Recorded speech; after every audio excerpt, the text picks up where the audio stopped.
नमस्कार दोस्तों। आज अपन बात करें चैप्टर संख्या 2, जिसका नाम है पुष्पीय पादपों में लैंगिक जन, जिसको इंग्लिश में बोलते हैं sexual reproduction in flowering plant. ठीक है, कल हमने बात की थी फ्लावर के बारे में। ठीक है, पुष्प क्या है, उसकी संरचना हमने, स्ट्रक्चर हमने देखी थी, संरचना हमने देखी थी, उसके जो भाग थे, जैसे हमने पढ़ा था कैलिक्स, कोरोला, एंड्रोसियम, गाइनोसियम, उसके बारे में भी हमने कल बात की थी। आज हमारा जो टॉपिक है जिसका नाम है लघु बीजाणुधानी की संरचना।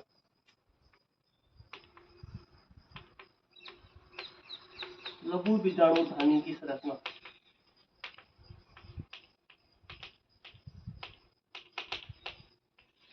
Structure of microsporangium. ठीक है, अब अपन बात करते हैं कि जो लघु बीजाणुधानी की जो संरचना है वो मुख्य रूप से दो प्रकार से होती है। एक तो होती है भाई परागकोश की भित्ति,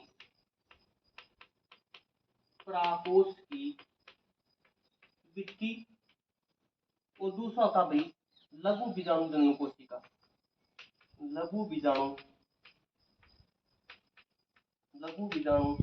जनन कोशिका। तो देखो, सबसे पहले हमारा जो टॉपिक रहेगा वो रहेगा भाई कौन सा, परागकोश की भित्ति। ठीक है, तो परागकोश की भित्ति की अपन बात करते हैं कि जो लघु बीजाणुधानी है, ठीक है, लघु बीजाणुधानी की बात करें तो परिधि से यदि केंद्र की ओर जाते हैं, यदि परिधि से केंद्र की ओर जाते हैं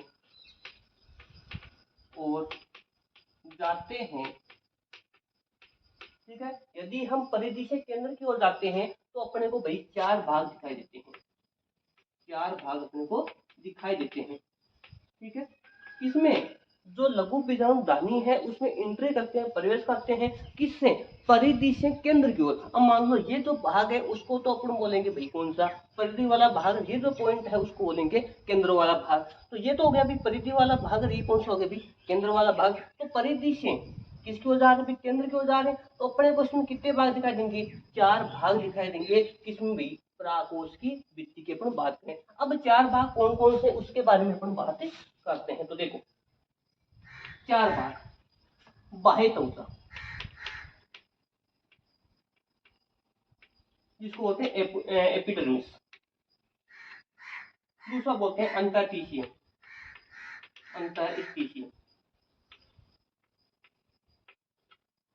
तीसरा है मध्य परत, चौथा है टेपिटम, टेपिटम का दूसरा नाम होता है पिपोसूतक। ठीक है, तो अपन बात करें किसकी भी, परागकोश की भित्ति की। तो परिधि से यदि केंद्र की ओर जाते हैं तो मुख्य रूप से भाई चार भाग अपने को दिखाई देते हैं। कौन कौन से होते हैं भाई, बाह्य त्वचा जिसको बोलते हैं एपिडर्मिस के नाम से जानते हैं, अंतःस्टीशियम जिसको एंडोथीशियम के नाम से जानते हैं, मध्य परत जिसको मिडिल लेयर के नाम से जानते हैं, और चौथा कौन सा भी, टेपिटम है जिसको किस नाम से जानते हैं भाई, पोषूतक के नाम से जानते हैं। तो ये अपने को भी चार भाग अपने को दिखाई दे रहे हैं, चारों भागी। यानी जो अपना जो टॉपिक है लघु बीजाणुधानी की संरचना, बड़ा इंपॉर्टेंट टॉपिक है जो क्वेश्चन पूछा था भाई 2017 में। 2017 में क्वेश्चन भी पूछा गया है कि लघु बीजाणुधानी की संरचना को समझाओ। तो भाई एक एक चीज अपने को कवर करते हुए चलना है, एक एक चीज समझते हुए अपने को चलना है। ठीक है, तो मेरे हिसाब से जो चारों पॉइंट है वो यहाँ से भाई समझ में आ गए होंगे। अब एक एक के बारे में अपन चर्चा करते हैं भाई क्या क्या है। तो देखो, सबसे पहले अपन बात करते हैं बाह्य त्वचा। ठीक है, ये सबसे बाहर का भाग है, बाह्य त्वचा ऑटोमेटिक चल रहा है, पता चल रहा है ये सबसे बाहर का भाग है। बाह्य भाग होता है, सबसे बाहर का भाग होता है। क्या काम करता है भाई, जो लघु बीजाणुधानी है उसमें क्या काम करेगा, तो भाई सिंपल सी बात है, उसकी सुरक्षा करने का काम करेगा। ठीक है, किसका काम करता है, मुख्य रूप से सुरक्षा का काम करता है। इसके अलावा उसमें जो परत होती है वो भाई किस प्रकार की होती है, एकल परत होती है, एकल परत होती है। ठीक है, सुरक्षा का काम करता है, बाह्य भाग होता है, और किस प्रकार का होता है भाई, एकल होता है, अपने को यहाँ तक पता हो गया। दूसरा पे एंडोथीशियम, कौन सा भी, एंडोथीशियम है। एंडोथीशियम की बात करें, एंडोथीशियम की बात करें तो क्या होता भी, जो बाह्य त्वचा होती है उस बाह्य त्वचा के नीचे का भाग, बाह्य त्वचा के नीचे का भाग, बाह्य त्वचा होती है, उस बाह्य त्वचा के नीचे का भाग होता है। ये जो भाग होता है वो भी भाई एकल होता है, ये जो भाग होता है वो भी क्या होता है, एकल होता है। लेकिन इस भाग में ये जो भाग होता है इस भाग में रेशेदार पट्टियां पाई जाती हैं। ये जो भाग होता है इस भाग में रेशेदार पट्टियां पाई जाती हैं।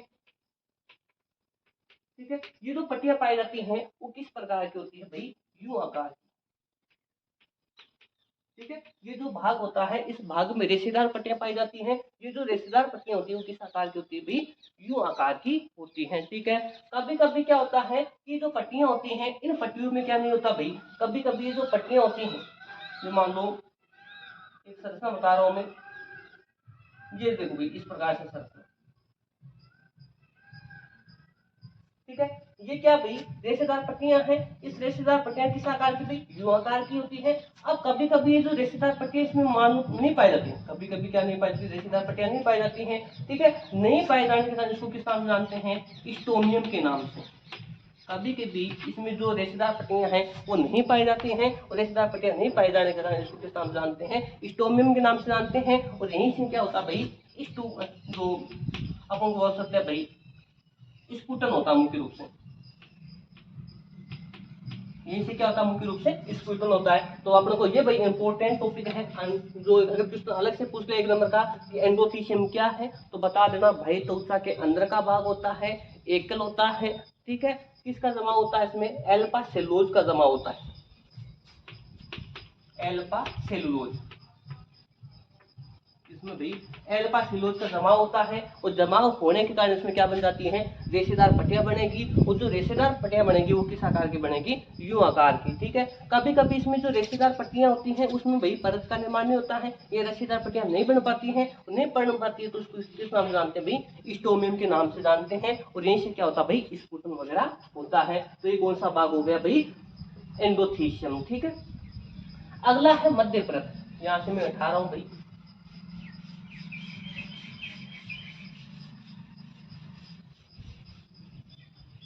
ठीक है, अगला है मध्य परत की बात करते हैं। तो एंडोथीशियम के नीचे अंटाथीशियम है,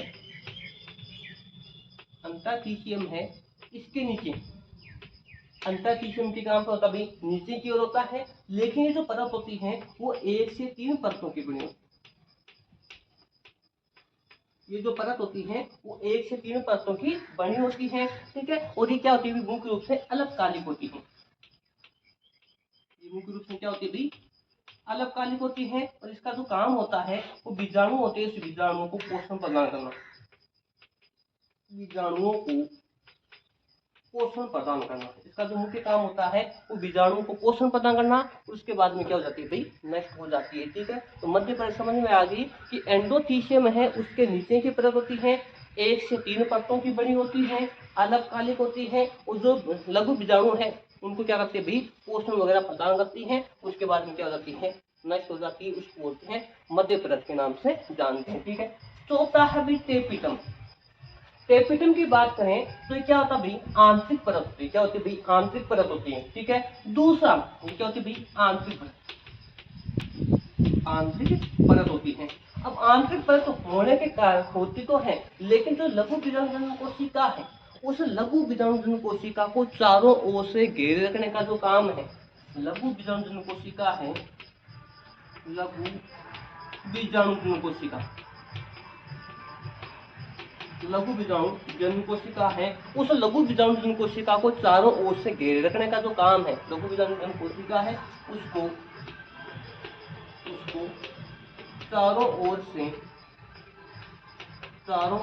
से घेरे रखना, घेरे रखने का काम, घेरे रखने का जो काम होता है वो किसका होता है भाई, टेपिटम का होता है, जिसको किस नाम से जानते हैं भाई, कोषोतक के नाम से जानते हैं। ठीक है, इसके अलावा जो टेपिटम होता है उस टेपिटम में 2 प्रकार की कोशिकाएं भी पाई जाती हैं। अब 2 प्रकार की कोशिकाएं कौन कौन सी होती हैं, एक तो होती है अमीबी, एक तो होती है अमीबी होती है, एक होती है स्रावी, या जिसको दूसरा नाम होता है ग्रंथि। ये भी ध्यान रखना कि टेपिटम है इसमें कितनी प्रकार की कोशिकाएं पाई जाती हैं, तो बता देना भाई 2 प्रकार की कोशिकाएं पाई जाती हैं, एक तो होती है अमीबीय और दूसरी कौन सी भी, स्रावी। और स्रावी का दूसरा नाम क्या होता है भी, ग्रंथिल प्रकार की कोशिका के नाम से जानते हैं। ठीक है, तो ये था भाई टेपिटम। तो सबसे आंतरिक परत होती है, लघु बीजाणु कोशिका होती है, उसको चारों ओर से घेरे रखने का काम करती है। ठीक है, इसमें दो प्रकार की कोशिकाएं पाई जाती हैं, एक तो अमीबीय और दूसरी कौन सी होती है, श्रावी या ग्रंथिल प्रकार की कोशिकाएं। अब यहाँ से भी क्वेश्चन इस प्रकार से पूछ लिया कि क्वेश्चन बताओ भाई टेपिटम के काम बताओ।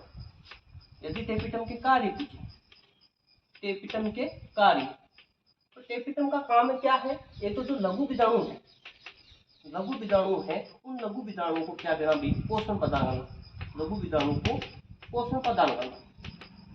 पहला काम तो लघु बीजाणु है, उस लघु बीजाणु को पोषण प्रदान करने का काम किसका होता है भाई, टेपिटम का होता है। ठीक है। दूसरा, केलेज एंजाइम का निर्माण, केलेज एंजाइम का निर्माण या श्रावण, केलेज एंजाइम का श्रावण। ठीक है। केलेज एंजाइम का जो श्रावण है वो भी किसका कौन करता है भाई, टेपिटम करता है। ठीक है। तो टेपिटम का जो पहला काम क्या हो गया भाई, लघु बीजाणु को पोषण प्रदान करना, दूसरा हो गया भाई केलेज एंजाइम का निर्माण करना या उसका श्रावण का काम किसका होता है भाई, टेपिटम का हो गया। तो ये भी अपने को पता होना चाहिए। ठीक है। अब देखो इसका डायग्राम बता दूं मैं आपको।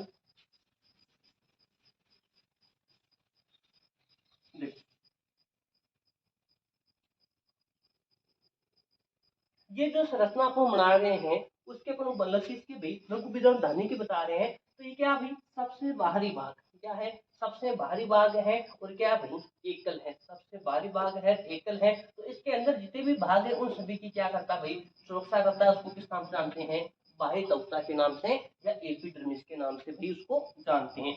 नेक्स्ट हमने कहा था एंडोथीलियम। तो बाह्य त्वचा ये वाला जो भाग है उसको कौन क्या बोलते हैं भाई, बाह्य त्वचा बोलते हैं। इस बाह्य त्वचा के अंदर की ओर, ये भी अंदर की ओर, ठीक है, इसकी ओर बाह्य त्वचा है, उस बाह्य त्वचा की क्या भाई अंदर की ओर है। और अंदर की ओर किस प्रकार की है, तो हमने कहा था भाई एल्फा सेलुलोज का जमाव, इसका जमाव हो रहा है यहाँ पे, एल्फा सेलुलोज का जमाव हो रहा है। और एल्फा सेलुलोज का जमाव होने के कारण इसमें क्या बन रहा है भाई, रेशेदार पट्टियां भाई इस प्रकार से। ठीक है, ये क्या भाई, रेशेदार पट्टियां। और ये जो रेशेदार पट्टियां अपने को बन रही है वो किस आकार से बन रही है भाई, यू आकार से रेशेदार पट्टियां बन रही है। उसको किस नाम से किसके रूप में बन रही है भाई, यू आकार के रूप में बन रही है। तो दूसरा पॉइंट अपने को ये बताना है कि बाह्य त्वचा के अंदर की ओर होती है। ठीक है, इसमें किस भाई अल्फा सेलुलोज होता है, इसका जमाव होता है। अल्फा सेलुलोज का जमाव होने के कारण इसमें रेशेदार पट्टियां बनती हैं। ये जो रेशेदार पट्टियां बनती है वो क्या किस प्रकार की होती है, यू आकार की होती है। ठीक है। आगे देखो, अगला है मध्य परत। तो मध्य परत हमने कहा था कि कितने भाई, तो हमने कहा था ये 1 से 3 परतों की बनी होती है। तो मान लो इस प्रकार से एक परत हो गई, ये मान लो दूसरी परत हो गई।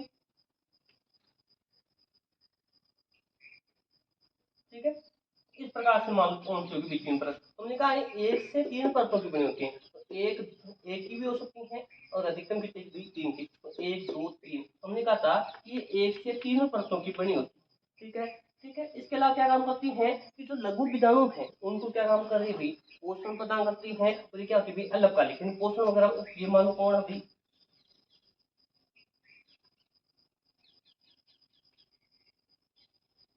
अब देखो ये जो संरचना दिख रही है इसके बारे में अपन बात करें तो देखो ये कौन सी परत हो गई भाई, मिडल लेयर।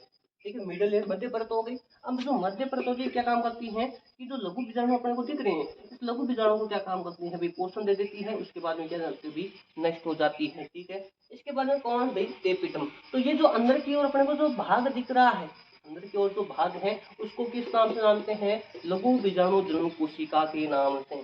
किस नाम से जानते हैं भाई, लघु बीजाणु जन्म कोशिका के नाम से इसको जानते हैं। ठीक है, अब लघु बीजाणु जन्म कोशिका को नाम से जानते हैं, लेकिन उसको भाई कौन घेरे भाई, ये जो लघु बीजाणु जन्म कोशिका इसको कौन घेरता भाई, टेपिटम। कौन घेरता है, टेपिटम। तो हमने कहा था कि जो टेपिटम है वो लघु बीजाणु जन्म कोशिका को चारों ओर से घेरने का काम करता है। ठीक है, ये भी अपने को पता होना चाहिए। ठीक है, आगे हमने कहा है कि चारों ओर से तो घेर लिया, जो कोशिका है उसको चारों ओर से घेर लिया, और इसकी क्या हो रही है, सुरक्षा भी हो रही है। ठीक है, इसके अलावा हमने कहा था कि इसमें दो प्रकार की कोशिका पाई जाती हैं, एक तो अमीबे प्रकार की, एक स्रावी प्रकार की या ग्रंथिल प्रकार की पाई जाती है। ठीक है, तो ये भी अपना जो टॉपिक था इसमें वो मेरे हिसाब से समझ में आ गया होगा। अब दो कंडीशन और है अपवाद स्वरूप।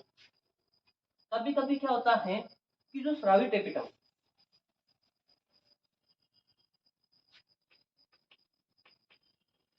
कभी कभी क्या होता है कि जो स्रावी टेपिटम है या जो ग्रंथिल टेपिटम है, ठीक है। उसमें जो कभी कभी जो स्रावी है या जो ग्रंथिल की अपन बात करें हैं, उसमें क्या होती है भाई, कुछ गोलाकार वसा की कुछ गोलाकार बूंदों का गोलाकार संरचना बन जाती है।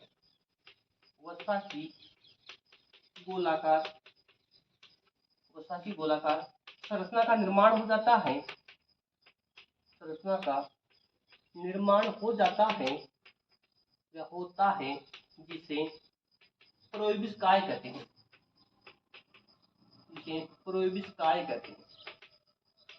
प्रोइबिस काय कहते हैं।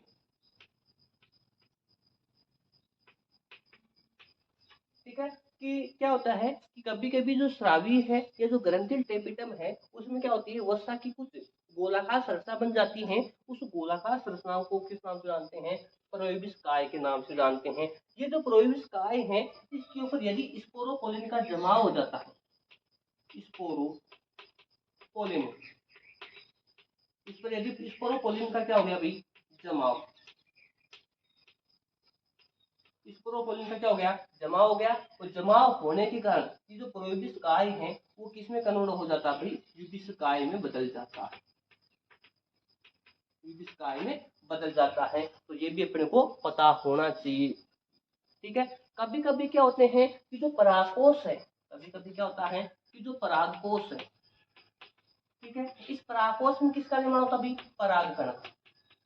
परागकोश है, उस परागकोश में किसका निर्माण होता है भाई, परागकणों का निर्माण होता है। तो परागकोश में परागकणों का निर्माण होने से पहले, परागकणों का निर्माण होने से पहले, निर्माण होने से पहले यदि टेपिटम नष्ट हो जाए, यदि टेपिटम क्या हो जाती है भाई, नष्ट हो जाती है, या परागकोश क्या होता है भाई, नष्ट हो जाते हैं, तो पादप है वो अंकुरित नहीं हो पाते। ठीक है। तो ये भी अपने को पता होना। ठीक है। तो मेरे हिसाब से समझ में आ गया होगा। आगे देखो। अब दूसरा वाला जो भाग है वो कौन सा भाई, लघु बीजाणु जन्म कोशिका। कौन सा है, लघु बीजाणु जन्म कोशिका। इसकी बात है कि टेपिटम द्वारा आवृत कोशिका, टेपिटम द्वारा आवृत कोशिका, टेपिटम द्वारा आवृत कोशिका को बोलते हैं लघु बीजाणु जन्म कोशिका के नाम से जानते हैं। ठीक है। ये जो लघु बीजाणु जन्म कोशिका होती है, इसमें जो विभाजन होता है वो अर्धसूत्री विभाजन होता है। इसमें जो विभाजन होता है वो अर्धसूत्री विभाजन होता है। और अर्धसूत्री विभाजन होने से किसका निर्माण होता है भाई, लघु बीजाणु का निर्माण होता है। ठीक है। तो ये भी अपने को पता होना चाहिए लघु बीजाणु जन्म कोशिका की। तो टेपिटम द्वारा आवृत कोशिका को बोलते हैं लघु बीजाणु जन्म कोशिका। और इसमें हमेशा क्या होता है, अर्धसूत्री विभाजन होता है। और अर्धसूत्री विभाजन होने से किसका निर्माण होता है, लघु बीजाणु का निर्माण होता है। ठीक है। ये था भाई आपका टॉपिक जिसका नाम था लघु बीजाणु धानी की संरचना। एक बार रिवाइज कराऊं भाई, लघु बीजाणु धानी की संरचना क्या है। तो पहला पॉइंट हमने लिखा था कि ये मुख्य रूप से दो प्रकार से, दो भागों में डिवाइडेशन होती है। दो भाग कौन कौन से होते हैं, एक तो हमने लिखा था परागकोश की भित्ति, वो लोग एंथर बोलते हैं इंग्लिश में। ठीक है। और दूसरा कौन सा भाई, लघु बीजाणु जन्म कोशिका है। ठीक है। सबसे पहले हमने लिखा था वॉल ऑफ एंथर, यानी जिसको हिंदी में बोलते हैं परागकोश की भित्ति की बात की थी। तो परागकोश की भित्ति यदि केंद्र परिधि से, यदि परिधि से केंद्र की ओर जाती है तो अपने को चार भाग दिखाई देते हैं। चार भाग कौन कौन से होते हैं, तो बाह्य त्वचा होती है। ठीक है। जिसको इंग्लिश में बोलते हैं एपिडर्मिस के नाम से जानते हैं। अंतःशिशन जिसको एंडोशिशन के नाम से जानते हैं। मिडल परत, मध्य परत होती है। इसके अलावा पोषक जिसको इंग्लिश में होते हैं टेपिटम के नाम से जानते हैं। चार भाग होते हैं। चारों के बारे में हमने पढ़ा था। सबसे पहले एपिडर्मिस की बात की थी, तो ये सबसे बाहर का भाग, सबसे बाहरी भाग होता है, वो सुरक्षा का काम करता है। एंडोशिशन की बात की थी तो बाह्य त्वचा के अंदर का भाग होता है। ठीक है। ये क्या होता है भाई, एकल होता है। इसमें किसका भाई, तो इसमें उनका था एल्फा सेलुलोज का जमाव होने के कारण कुछ रेशेदार पट्टियां बन जाती हैं। ये जो रेशेदार पट्टियां बनती हैं वो यू आकार की बनती हैं। अगला कौन लिखा था, मध्य परत पढ़ा था। तो हमने कहा था ये एंडोथीशियम में इसके नीचे का भाग होता है, 1 से 3 परतों का बना होता है। ठीक है। ये क्या होता है भाई, अलगपालिक होता है। लघु बीजाणु को क्या करता है भाई, पोषण वगैरह प्रदान करता है। ठीक है। नेक्स्ट हमने पढ़ा था टेपिटम, जिसको किस नाम से जानते हैं, पोषक के नाम से जानते हैं। हमने कहा था कि जो लघु बीजाणु कोशिका है उसको चारों ओर से घेरने का जो काम होता है वो टेपिटम का होता है। ये किसका होता है भाई, कोषों तक का होता है। इसके अलावा इसमें 2 प्रकार की कोशिकाएं पाई जाती हैं, एक तो अमीबी कोशिका, एक किस नाम से जानते हैं, स्रावी या ग्रंथिल कोशिका के नाम से इसको जानते हैं। इसके बाद हमने कहा था कि जो टेपिटम का जो काम होता है वो लघु बीजाणुओं को क्या करता है भाई, पोषण प्रदान करने का काम करता है। जो लघु बीजाणु होते हैं उसको पोषण प्रदान करने का। इसके अलावा जो केलेज एंजाइम है, ठीक है, उसका श्रवण करने का। इसके अलावा अपन बोल सकते हैं बहुत सारे ऐसे टॉपिक है जैसे हम स्पोरोपोलिन है, उसकी में भी क्या करता है, उसके निर्माण में भी क्या करता है, सहायता वगैरह प्रदान करने का काम करता है। ठीक है, उसके बाद मैंने कहा एक नोट लगा के लिखा था कि जो श्रावीय है या ग्रंथि जो टेपिटम है, श्रावी है या जो ग्रंथिल टेपिटम है, उसमें क्या पाई जाती है, वसा की कुछ गोलाकार संरचना बन जाती है। उन गोलाकार संरचनाओं को किस नाम से जानते हैं, प्रोइबिस काय के नाम से जानते हैं। और इस प्रोइबिस काय में स्पोरोपोलिन का जमा हो जाता है, वो जमा होने के कारण किसमें बदल जाती है, ट्यूबिस काय में बदल जाती है। ये बात हमने लिखी थी। ठीक है, दूसरा पॉइंट हमने कहा था भाई लघु बीजाणु कोशिका। और लघु बीजाणु कोशिका की अपन बात की थी कि टेपिटम द्वारा आवृत जो कोशिका होती है उसको ही लघु बीजाणु कोशिका के नाम से जानते हैं। इसमें अर्धसूत्री विभाजन होता है और अर्धसूत्री विभाजन होने से लघु बीजाणु बनते हैं। आज का टॉपिक इतना ही, बाकी कल पढ़ेंगे। Thank you.